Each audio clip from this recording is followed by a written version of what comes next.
ଯେତେବେଳେ ୱିଣ୍ଟର ସିଜନରେ ଫୁଟବଲ ଖେଳିବା ଅସମ୍ଭବ ହୋଇଗଲା ସେତେବେଳେ ଆବିଷ୍କାର ହେଲା ବାସ୍କେଟବଲ। 1891 ମସିହାରେ ଆମେରିକାର କିଛି ଷ୍ଟେଟ୍ରେ ସ୍ନୋଫଲ କାରଣରୁ ଫୁଟବଲ ଓ ଅନ୍ୟ ଆଉଟଡୋର ଗେମ୍ସ ବନ୍ଦ କରିବାକୁ ପଡୁଥିଲା ଏବଂ କାଲିସ୍ଥେନିକ୍ ଭଳି ଇନଡୋର ଗେମ୍ ଷ୍ଟୁଡେଣ୍ଟମାନଙ୍କୁ ବୋରିଂ ଲାଗୁଥିଲା।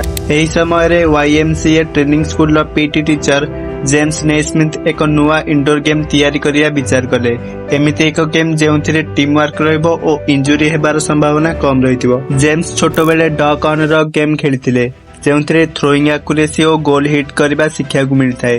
ଏଥିରୁ ଇନ୍ସ୍ପାୟାର ହୋଇ ସେ ଗେମ୍ ତିଆରି କଲେ। 10 ଫିଟ୍ ହାଇଟରେ ଏକ ଗୋଲ୍ ଥିବ ଏବଂ ପ୍ଲେୟର୍ସ ବଲକୁ ସେଠାରେ ଗୋଲ୍ କରିବେ। ସେ ଭାବିଥିଲେ ଯେ ଗୋଲ୍ ପାଇଁ ଏକ ବକ୍ସ ୟୁଜ୍ କରିବେ, ବଟ୍ ସ୍କୁଲର ପିଅନ ତାଙ୍କୁ ଏକ ପିଚ୍ ବକ୍ସ ଦେଇଥିଲେ।